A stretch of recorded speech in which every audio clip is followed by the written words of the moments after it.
Good morning, guys. Chastity Snowden here with the FLA movement. Moved into a different room today. Um, that's my living room. Ollie is around here somewhere. I don't know. We live in a larger um, apartment now, better than a studio. So sometimes I lose him. Sometimes he goes into another room and relaxes. So hopefully, you guys have been checking out the live videos. I'm doing them at different times every day because of my schedule. It's kind of all over the place. I change it up every day for fun. And I just like change. So, as you guys probably know about me, I've moved every year just about. I think I was in one place for 2 years. In the last 12, 13 years, I've moved every single year. Because I just like change. I like to move. I like to move forward. And that is one of the reasons the name of my company is Fearlessly Authentic Movement, because I believe you should face the fears that you have, whether it's fears of success, failure, fears of not making the money you want to make, fears of moving, fears of going for that relationship, like whatever it is that you're scared of, go toward that so that you can fear less in your life. It makes a huge difference and you grow and expand your comfort zone. And then the next part of it is authentic, fearlessly authentic. I've learned the most powerful person in the room is the one that has nothing to hide. So I truly believe that when we become super authentic in what we want and how we go through life, and the thing is all of the authenticity can change. Meaning, you might be one way this year, and next year you might be a completely different authenticity of yourself because you're growing, expanding, changing. So just because you're authentic right now does not mean that is going to look the same in the future. By authentic, and the person in the room that has nothing to hide is the most powerful.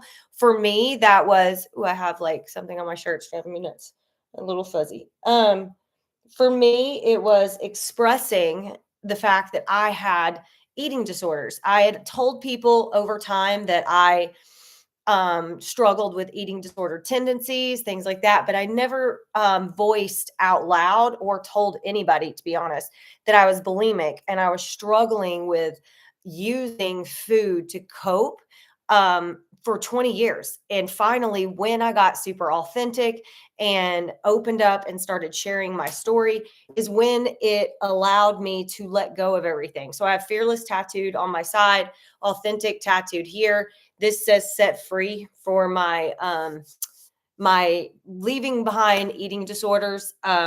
But today and this month, that's a little bit about the company. And that's why it's called Fearlessly Authentic Movement. And I believe you're supposed to move toward a goal at all times. If you don't have a goal or you're not sure what you're going after, you really don't accomplish much in life. And typically people are depressed and anxious if they're not going towards something. So I wanted to encourage people to go towards something this year, something that will change their life permanently.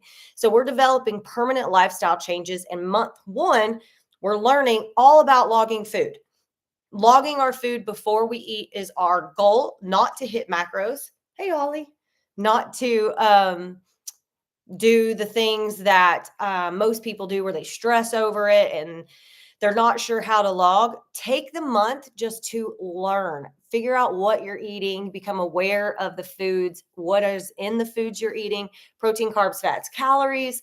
Become aware of, what your cravings are, how each food, when you eat it, affects your body, because you're becoming aware of, oh, I just ate this. This is how I feel now. And you can start to see what affects your stomach, bloating, this and that, when you start to like actually log your food on a regular basis. So today we're going to talk about logging condiments. Does it matter? Does it count? Condiments are probably the thing that creates the biggest problem for me with clients. That and fats, and we'll talk about fats tomorrow. And fats are kind of condiments too, but I just want to talk specifically about them on one live because they're a big deal. They add up fast. But condiments, meaning, I guess we could say like salad dressing, or if you're putting jelly on something, mayonnaise, ketchup. I don't have any of that in the house, so I don't use a lot of stuff.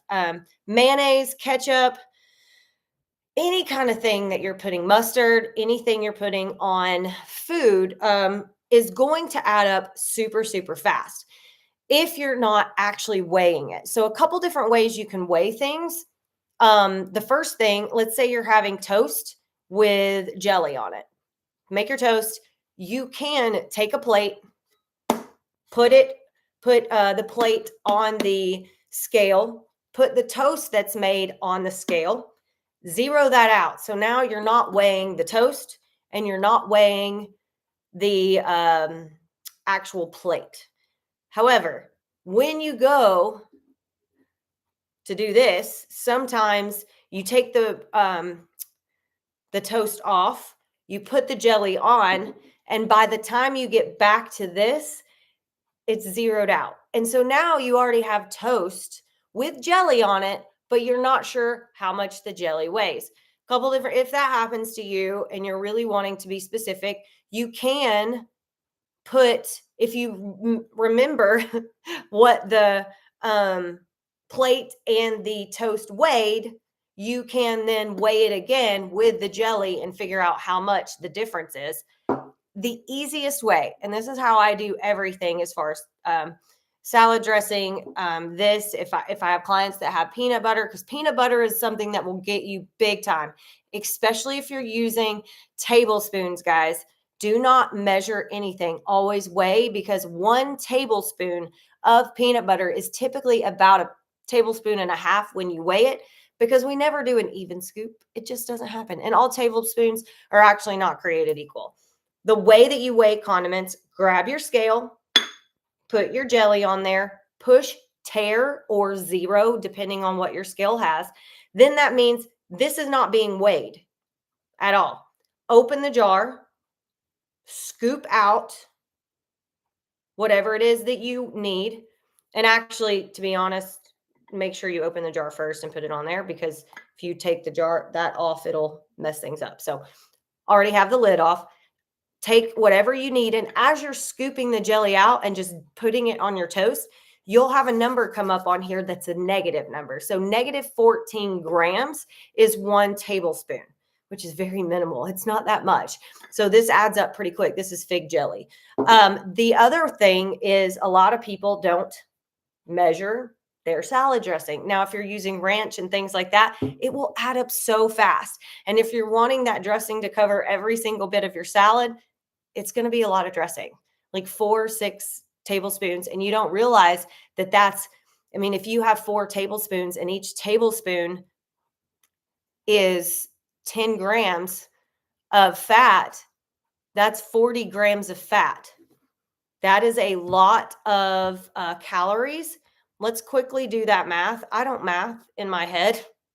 40 times 9 is 360 calories in just your dressing, not all the stuff that's in here. So if you have eggs and nuts and bacon and cheese and all that, you could have a salad that's over 1,000 calories very, very quickly.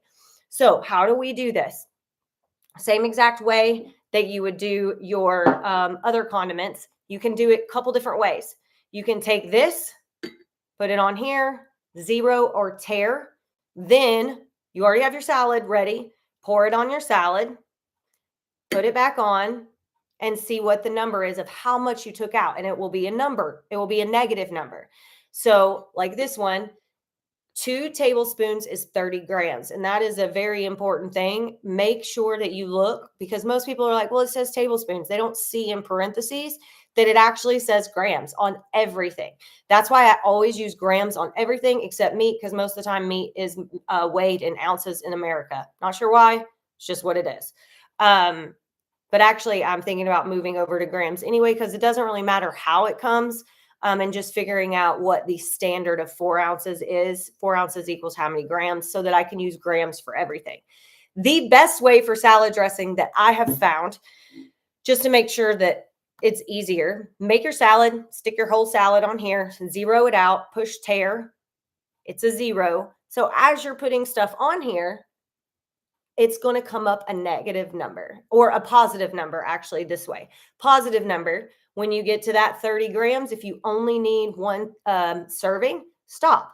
If you want a serving and a half, because that fits your macros better, do a serving and a half, and you could do 45 grams.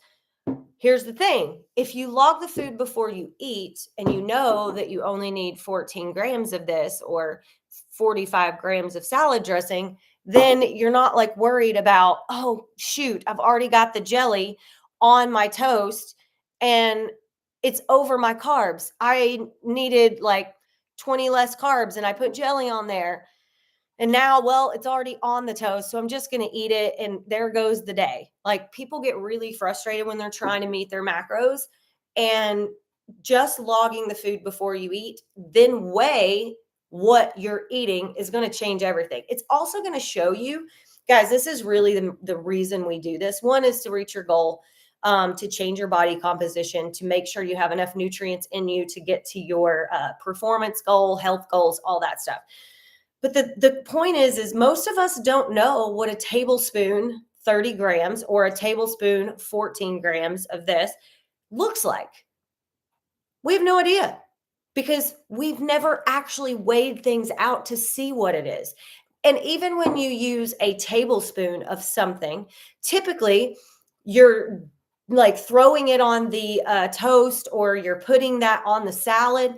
So you don't actually see what the size of a tablespoon of condiments looks like. One of the biggest condiments that people forget about is like they go and they get something that's mixed like a burger and they forget that they put ketchup on there. The first ingredient in ketchup is sugar, guys. It's not tomatoes. It is mostly sugar. Like 3/4 of every bottle of ketchup is sugar. Now, I'm not saying don't eat ketchup, but as an example, I went to Nicaragua on a mission trip, and the children that we were helping ate very bland food. They didn't have a lot of food. We were helping them by building their orphanage, and we actually, crazy enough, took them to the local McDonald's, which was a huge deal. You want to know what those children did? They found the ketchup packets. They tried the ketchup and they were literally hoarding ketchup packets and squeezing it in their mouth. Just plain ketchup because it was so great. It was so sugary to them. And we don't even think of ketchup as sugar.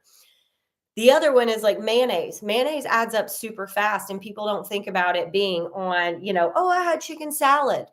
Like a chicken like salad with mayonnaise. And they don't think about all the mayonnaise that is put on the chicken salad because it doesn't seem like a lot because you can't actually see it. On the burger, it like seeps into the burger. They don't think about that. A lot of people don't think about butter. When you make eggs, people spray or put olive oil on a pan. They don't think about all those little extra things that add up really fast. And all the extras with the condiments make a huge difference.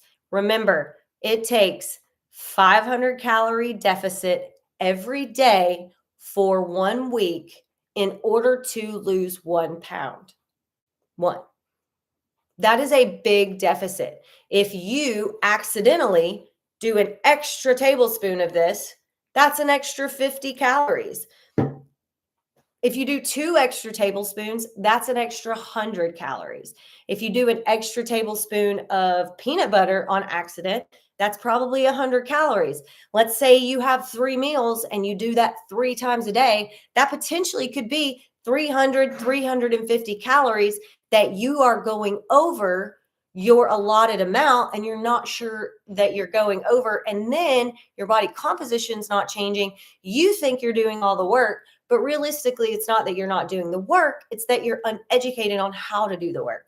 It's just like lifting a deadlift and lifting it incorrectly. You might hurt yourself. If you're logging incorrectly, you're not going to reach the goals that you want. So hope this helps. Super excited to educate you guys. Remember, all month long, log your food. We're halfway through the month. Log your food, become aware, invite your friends to watch this, invite your friends to be a part of this, the permanent lifestyle change, and go with me for an entire year of developing a new habit every single month. Have an amazing day. I'll talk to you guys tomorrow.